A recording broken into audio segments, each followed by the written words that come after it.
So I want you to go back and think in your life about all the little times where you faced a major hardship. And maybe it didn't seem like that major to the rest of the world, but for you, it rocked your world. Maybe it was the loss of a job. Maybe it was a transfer. Maybe it was having to move states. Maybe it was something with a family, or getting married, or dealing with in-laws. Or maybe it was an illness. Maybe it was an accident. Maybe it was all the things. We can probably, I said right now, I'm sure every one of you have at least 1, 2, or 3 that have popped into your head, right? So my question was, that one thought that you're thinking about right now, that one hardship, what was your strength? What got you through that hardship?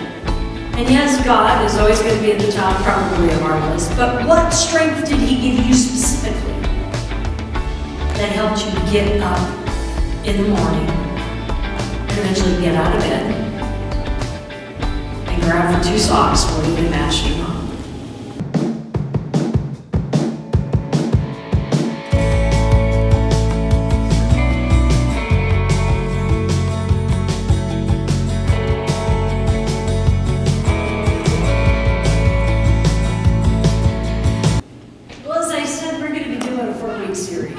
And today actually starts with appreciation. And how I came up with this was I was filling out my in-standing form so I could be your pastor, I guess, legally or whatever, for the year. And as I was looking at it, it had they wanted to know if you had any certifications or any special education in all these different areas. And one of them was appreciative inquiry. Do you know what that is?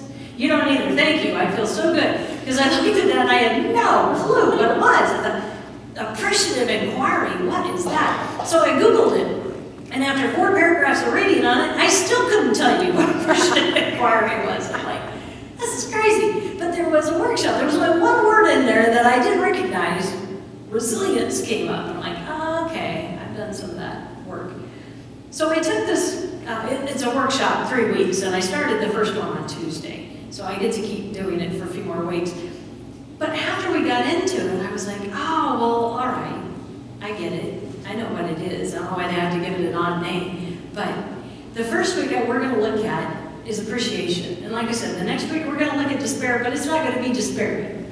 And then we're going to look at joy and hope. And then finally we're going to look at venturing and evolution and change and how we come out on the other side with God. See, the cool thing is, when I took this course, it was people from all over the world. And in fact, the 2 women that were doing this were from Canada.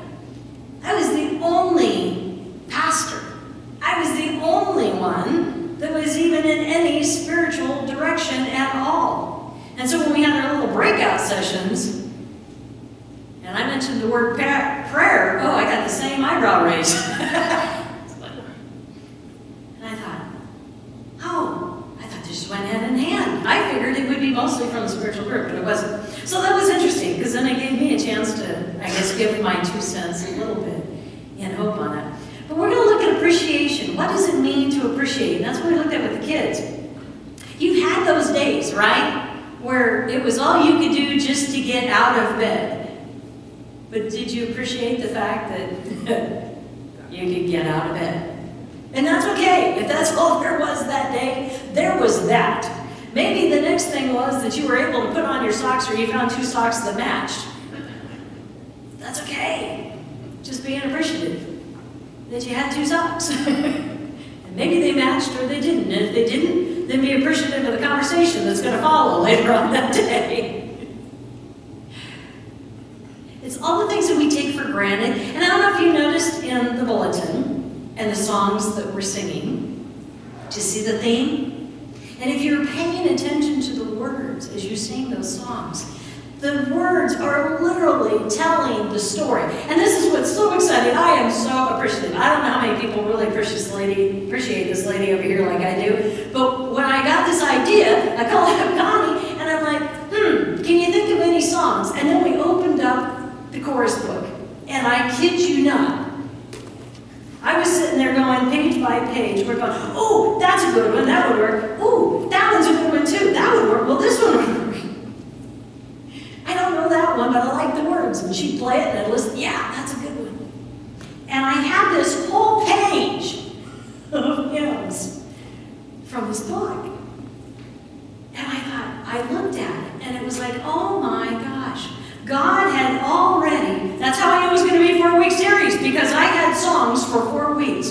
and I started looking at how they were doing this workshop. The stories of the hymns, it continues it right through. So I wanted to tell you that, so that way you can go and really pay attention to the words we're singing. The next one we're going to do on page 18, it's Every Day with Jesus. That one we're going to do every week. They're all short. One line, one page. But the words are profound. Day by day, oh God, our help in ages past. Did you remember those words? God is there to help, whether we know it or not, whether we see him in the little things. And what I'm hoping to show you is after these 4 weeks, is that you'll start paying attention to the little details. The things that we get so caught up with. I'm having a bad day, so everything's bad. Well, was it all bad? Well, no. There was a lady at the gas pump beside me that looked all cheery and said, hey, you dropped something. Oh, gee, thanks. It was a $10 bill, I forgot that. Or how about the kid behind the counter when he went to go get something to eat? And he was crazy, but he stopped and he said, how's your day going? The little things that we don't think about. You know yourself. Are you a half empty or a half full kind of person? Or are you an all full kind of glass person? You know who you are. You know your personalities. But here's the thing. With appreciative inquiry, it asks 2 questions. It says, when you are thrown into the throes of horridness, when you are in trial, when you are in hardships, what is the strength that you possess in that time? Each person's different. Maybe your strength is because you are that half full or all full kind of glass person that you can try to look at the positive side no matter what the hardship. Maybe you're the person who is that planner who says, I may not be able to control the situation, but what can I do to help? Maybe your strength is long-suffering. We don't like to think of that. Who wants that gift? But what if you're a person who has dealt your whole life with a condition or an illness? And that's your life, but you've learned how to do it gracefully. Maybe you're a person who's stuck in a job that you hate, but it's a job that you're supposed to be in right now for the time and the season. That can feel like long-suffering. Or coworkers that you don't like. They can seem very long-suffering. But how do you do that? Instead of being snappy and nasty to them, how do you treat them? How do you be Jesus to them? So what are those strengths? Like I said, everyone's going to be different. I want you to think, and then the second thing is, how can you take from that experience and make it better? How could you have made it better? Could you have started looking at the little things in life that you could appreciate? So I want you to go back and think in your life about all the little times where you faced a major hardship. And maybe it didn't seem like that major to the rest of the world, but for you, it rocked your world. Maybe it was the loss of a job. Maybe it was a transfer. Maybe it was having to move states. Maybe it was something with a family, or getting married, or dealing with in-laws. Or maybe it was an illness, maybe it was an accident, maybe it was all things. We can probably, I said right now, I'm sure every one of you have at least 1, 2, or 3 that have popped into your head, right? So my question was that one thought that you're thinking about right now, that one hardship, what was your strength? What got you through that hardship? And yes, God is always going to be at the top, probably, of our list. But what strength did he give you specifically that helped you get up in the morning and eventually get out of bed and grab for 2 socks, whether they matched or not? I like this being appreciative because there are so many things like we talked about with the kids.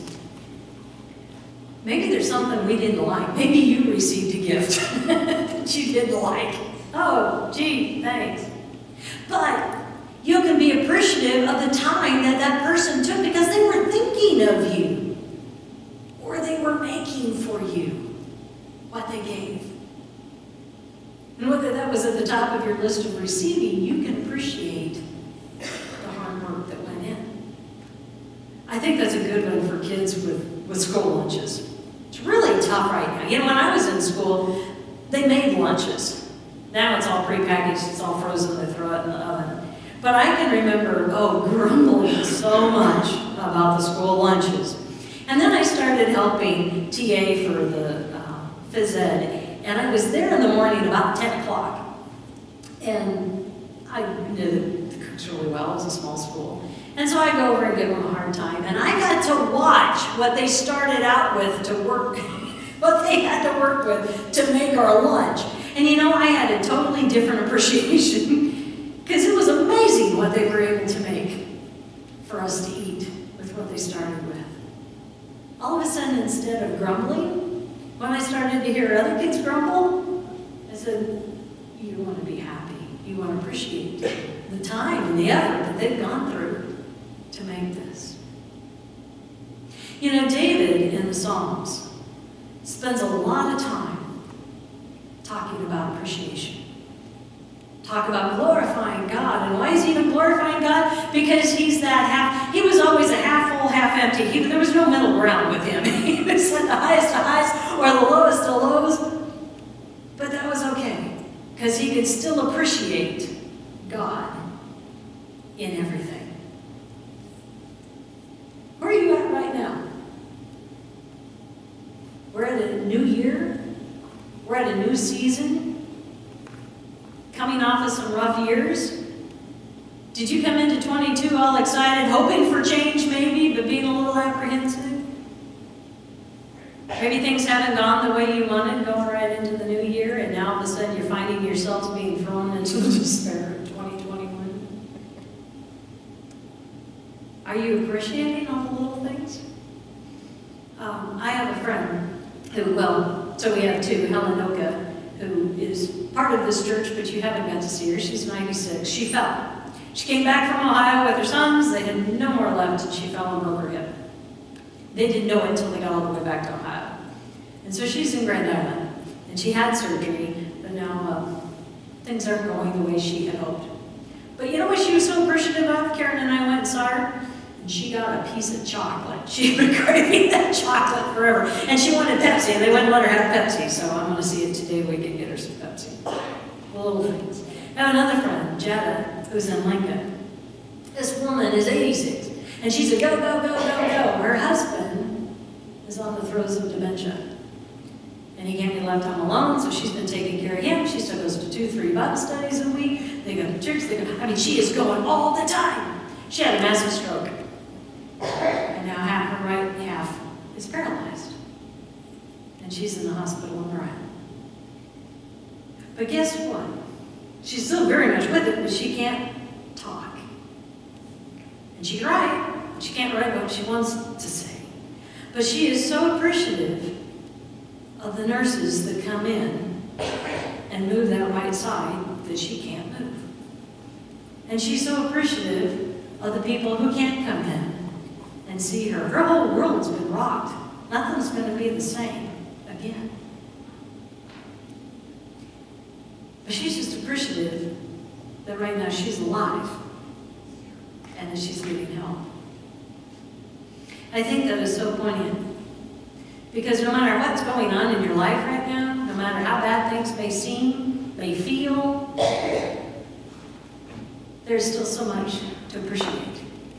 There are so many little things that God is still putting in your path, people that he's putting in your path, things that he's doing for you, if we just take the time to notice. And that's what appreciation is really all about. Not going, yay, just going, thanks. I needed that. So I'm going to challenge you to do the same thing that I did the kids. I want you to get a notepad, or you got a journal, but maybe something smaller, more doable. If you journal, that's great. If you have a diary, that's wonderful. But I want you to get a little notepad, or just a piece of paper, or a note card. And every day for the next 4 weeks, I want you to write at least one thing down. Little thing that you're appreciative for. That maybe yesterday would have gone, right over your head. You wouldn't have noticed it. But now today, you're looking for it. Because I guarantee you, when you do that, and you faithfully do this, by the